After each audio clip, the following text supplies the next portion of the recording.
Guru SD Negeri 3 Candi Kusuma. Baik, hari ini kita akan mulai diseminasi implementasi kurikulum Merdeka di Satuan Pendidikan. Di sini saya mencoba untuk membagikan diklat yang saya dapat tentang kurikulum Merdeka. Baiklah Bapak Ibu, atas kesempatannya. Di sini ada acara implementasi kurikulum Merdeka pada Satuan Pendidikan. Sebelum lanjut, implementasi itu artinya menyampaikan permasalahan kurikulum Merdeka yang kita gunakan sekarang, yang melanjutkan daripada kurikulum sebelumnya, yaitu kurikulum 13. Kurikulum Merdeka ini adalah kurikulum yang menyempurnakan kurikulum 13, sehingga hasilnya nanti membawa anak-anak kita itu lebih kepada pembelajaran, yaitu tidak menuntut tempat, tidak menuntut waktu. Dia itu belajar boleh di mana saja, tidak terpaku pada belajar di dalam kelas. Dia itu bisa diarahkan kepada ke sumbernya, di lapangan, di mana saja. Waktu pun tidak terpaku pada di pagi hari aja, bisa di sore hari, bisa dia tuh bersama-sama di malam hari di rumah sama orang tuanya. Dia itu belajar. Yang penting dia itu belajar dengan rasa senang, sehingga anak-anak itu betul-betul dalam suasana senang. Dia itu bisa belajar mendapatkan hasil yang lebih baik. Di sini kurikulum Merdeka itu memerdekakan anak untuk belajar, sehingga dia itu belajar bisa di mana saja. Itu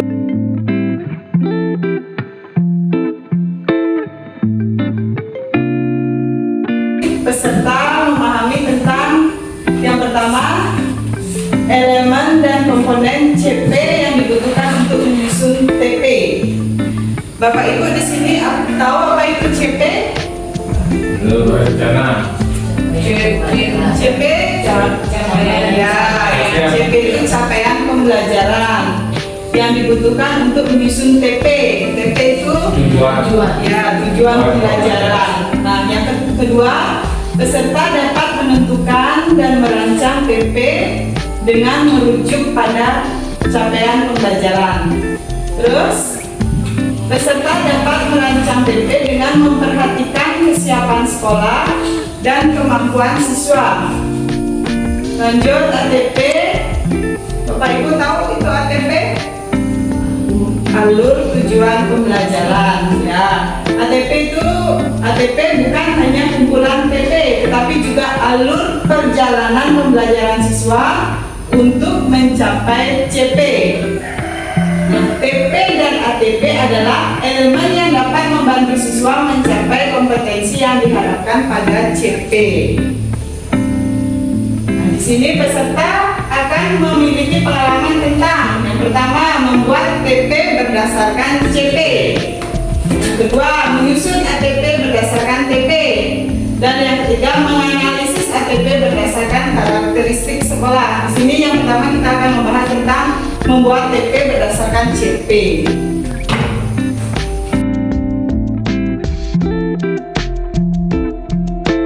Di situ tujuan pendidikan nasional, terus profil pelajar Pancasila, lalu standar kompetensi kelulusan. Nah, di situ lalu dibagi menjadi bagian berisi tentang standar isi, standar proses, standar penilaian. Di standar proses itu terdapat struktur kurikulum, capaian pembelajaran, dan prinsip pembelajaran asesmen. Terus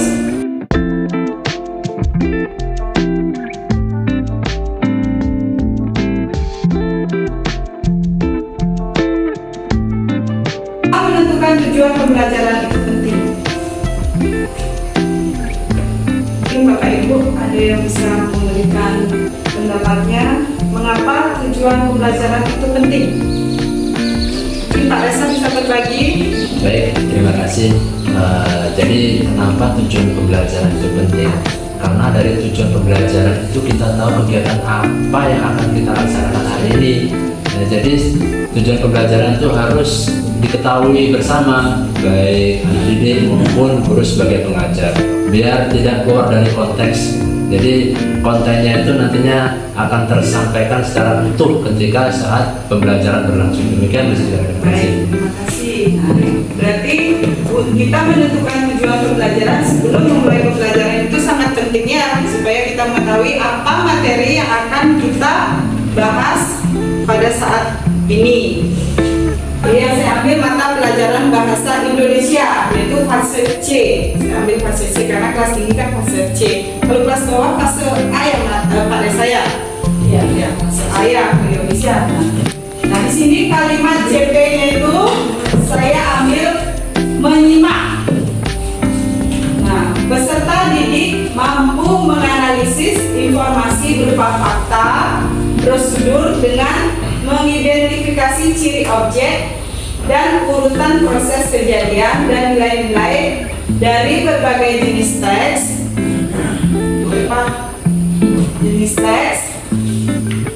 informasi dan diksi yang disajikan dalam bentuk lisan, teks aural atau teks yang dibacakan dan atau didengar dan audio. Nah, kompetensinya menganalisis informasi, mengidentifikasikan ciri objek, lalu menyajikan berbagai jenis teks. Nah, ruang lingkup materinya yang pertama, informasi berupa fakta,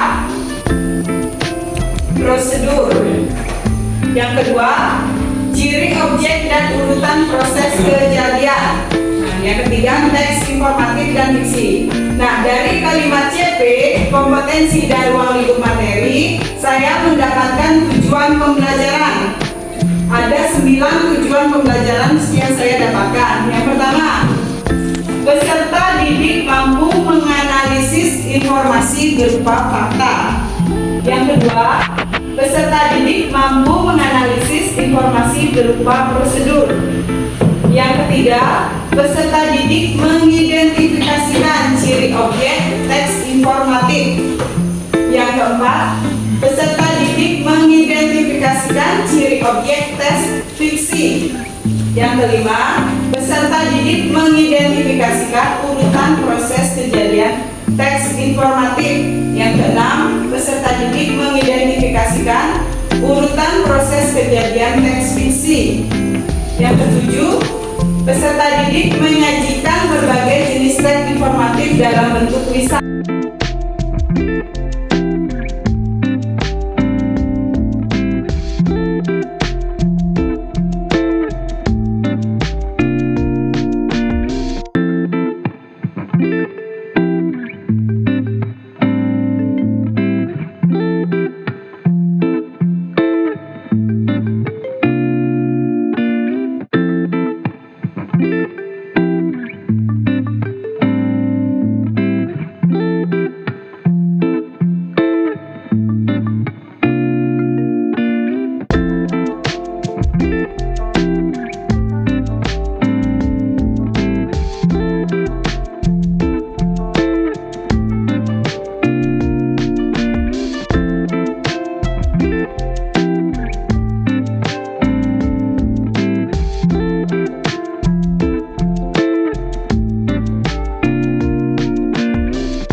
Demikian yang bisa saya sharing tentang pembuatan tujuan pembelajaran yang saya ambil fase C tentang mata pelajaran bahasa Indonesia.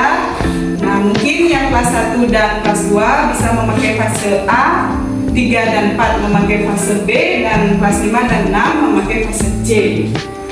Baik, saya tutup diseminasi. Saya akhiri dengan Prawi Santi.